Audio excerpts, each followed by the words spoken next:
Hey, what's going on, traders? Hope you guys are well today. This is Chris from Virillo Trading. This video is going to be called Skills You Need as a Trader, but really what I mean by this is things that I've learned over time and skills that I practice that keep me out of trouble. Because in my opinion, there's no one way to do anything, and there's especially not one way to learn trading, because everybody sees the market differently. Everybody has their own perception of information that is presented to them in front of them, which is why I can't tell you this is what you should do if you want to achieve this result. So listen to these points that I'm going to put out and then take that information with a grain of salt. So let's kick it off here. While we watch the recording of today's market, the first one, learn ways to filter and understand market generated information.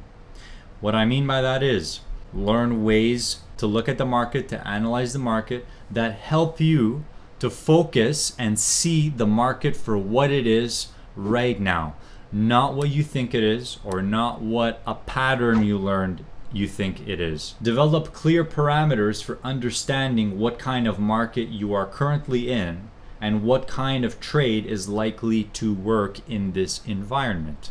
Example I can think of is learning a few ways of analysis that focus on using market generated information. And what I mean by market generated information is very objective facts. The market is in a trading range. Where was it bid? Where was it offered? The market is one time framing on a 30-minute chart. Therefore, you should not fade against that movement. Another example would be NASDAQ is trading 300 contracts every 15 seconds on average. I consider this to be a medium to high volatility condition.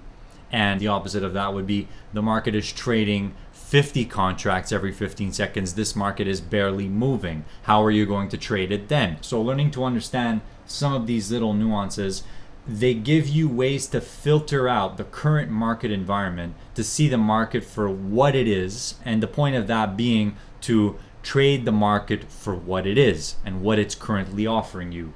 How will you manage the risk in this trading environment? And how will you manage the trade? What will you expect from this trade based on the current condition we're in? There's a lot of questions you can learn and ask yourself. I like to focus on certain aspects like the volatility, the velocity of price, and the pace of the market. The next point on the list is learn ways to objectively analyze your ability to read the market, your level of focus, and mental capital. So here's the example. When I start looking at the market, I like to watch it for at least 10-20 minutes to get a feel for what it's doing. First of all, I want to give myself a good idea contextually of what's going on. Where are we relative to the previous day's range? Where are we relative to the overnight? What is the market doing right now? So that's when I zoom in with my lens, which is depth of market. I look at the market for what it is and I begin to read the market. I try to read the market for about 10-20 minutes before trading anything. And I give myself a test. So I can say, okay, the market's bid at 89 and it's offered at 06. Now when it comes back to 89, how is it approaching 89 first of all? And then how is it gonna trade when it gets to 89? What does it do when it gets there? So I look at these little pieces of information and I'm using this to determine if I am reading the volatility right in that session. And if I am reading it right, then I give myself the green card to trade it. Next is your level of focus and mental capital. This is really important and it relates to the ability to self-assess. When you get out of bed in the morning, you stretch out and do your thing and you say, how do I feel right now? Do I feel clear-minded? Is there something on my mind that's bothering me that I haven't dealt with from yesterday? Look what I wrote here on my notepad. I wrote morning, having a coffee and an orange, feeling relaxed. I wrote it down because that is what I was feeling in that moment. And it was relevant to my self-assessing process of if I'm ready to trade this market or not here today. So you have to be honest with yourself. Let's say even if you had a party the previous night, you woke up a little late. Now you want to trade the market. It's 9:43 a.m. You just showed up. I'm just giving an example here. And you have no idea what happened overnight.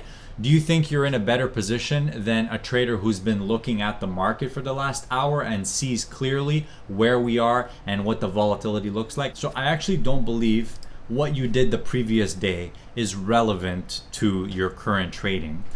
But what is relevant is how what you might have done the previous day might have affected your current state right now. So if you drank too much the previous night, you're probably going to feel it this morning. There is also a chance that you wake up the next morning and you feel like $1,000,000. In that case, you shouldn't overthink it. When it comes to self-assessing, you show up and you say, this is how I feel. Now, am I able to read this market and focus on it right now enough to actually place a trade? Or am I on cloud nine and I can't focus on what's going on? In that case, you don't want to trade. That level of self-honesty is required for trading. All right, the next point on our list here, ways to objectively analyze your results and adapt your process accordingly by creating rules that are meant to keep you in line and out of trouble. So ways to objectively analyze your results. I really like the Journalytics tool made by Jigsaw Trading because personally, and I'm speaking from personal experience here, it has helped me to see a lot of information about my trading over a very long time period using a very large sample set of trades. And through looking at this data, I was able to gain a lot of insights about my own trading. There's certain objective pieces of information you can get out of reviewing your results. You don't have to overthink it. You look at every single one of your trades, both profitable and not profitable, and on average, how much are trades going against you before they became winners? And if there is a certain area where a trade is going against you that normally, if a trade goes against you that much, it probably doesn't go back in your favor. A very vague example. However, it can normally help you to know if you should be tightening your stop or if you should be widening it in some cases. One example would be I was able to slowly get used to trading with a tighter stop as I became more accustomed to working within a certain range of prices, learning how to control my risk in a smaller price range. So I guess the more experience you gain trading a market, you can learn how to control your risk better. One analysis I made was that the majority of profits were given back on average from the hours of 11 a.m. until 1 p.m. Those were the hours that I gave back the most profits. Going forward, I can adapt my method. I will look to be less aggressive during this time period, right? So if it wasn't for using an app like Journalytics, I would have not been able to see this kind of data and use it to improve my process. This is the second to last point now, and this one is actually going to be a relatively quick point. It's simply this: learning how to give precedence to the most recent market information. So as the market is giving you new information, it could become almost a tendency to go with the old information that you may have been working with. For example, the morning session, the market might have been trading in about 8 to 10 point ranges. That's how much it was moving. And now you're looking at a market and it's not moving 8 to 10 point ranges. If you have not made that objective analysis and essentially said it out loud that the market is now a different market, then some part of you might still believe that you still need to be trading it in 8 point ranges. So what I'm getting at here is out with the old and in with the new. You want to give precedence to the newest, most recent market information so that you can keep yourself out of trouble from trading subjectively and trading previous moves instead of trading the current move. So, some traders will use levels on their chart, and the problem with levels is that the market you're watching in real time is not reflecting the level you had on your chart previously. Maybe the level you had on your chart was in play the previous day, or maybe an hour ago, or maybe even 30 minutes ago. However, you need to be clear about the fact that, is this relevant right now? If it's not relevant anymore, then get it off of my chart. Simple as that. So there's different ways you can do this, but I try to clear up my charts. As new information comes into the market, I tend to give precedence to that new information, and I find this is a way of keeping me in line with what the market is currently doing.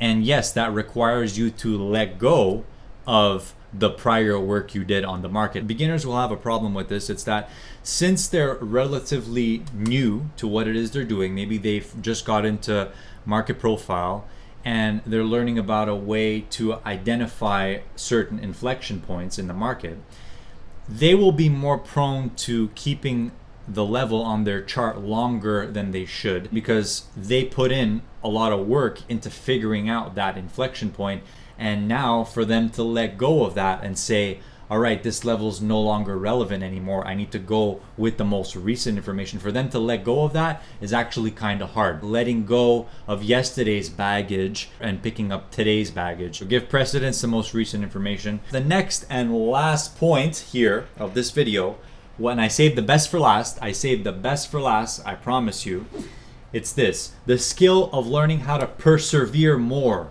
when things are working well and when you're clearly reading it properly. And again, this is why it's important to have good ways to filter out if you're seeing the market properly on that session. So if you're seeing it properly, you need to say it out loud so that your subconscious mind hears it. I am reading this market to the tick or within 1 point of the volatility, and I can see what it's doing. So I am going to trade it for what it is because I can see that I am reading it correctly. I'm confident when I say that, but I only gain that confidence because I have a way of filtering out if I'm reading the thing correctly or not. Trade it for as long as you're reading it correctly. Don't stop and go outside for 10 minutes. When the market is good, you stay there and you trade it, right?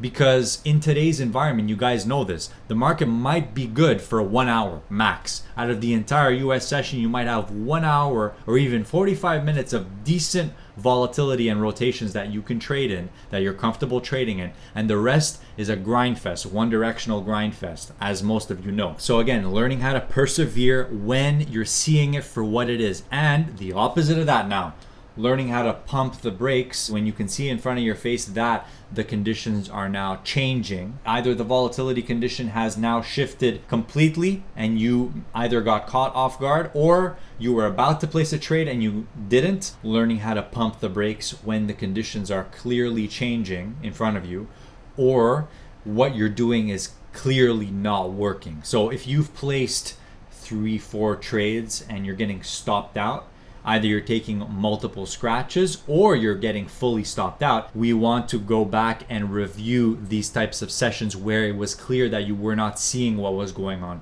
You want to take time during the week and on your weekend, on your free time, look at the sessions where you were having a hard time, see it for what it was, how you were seeing it versus what was actually working. And again, these are the types of sessions you want to spend time learning from. You want to learn from sessions that you did well in so that you can recognize them in the future and know to persevere when those conditions are present again. You also want to know very clearly certain market conditions that are less optimal for your style of trading, and in those conditions you will know to pump the brakes. And all of this, guys, comes with loads of screen time and playbooking your setups and being patient with it, because nobody ever became successful in anything overnight. So let's keep at it, guys. I made this video to outline some points that have been helping me to stay out of trouble overall in my trading, and I hoped it helped you in some way or another. I would love to hear your comments down below.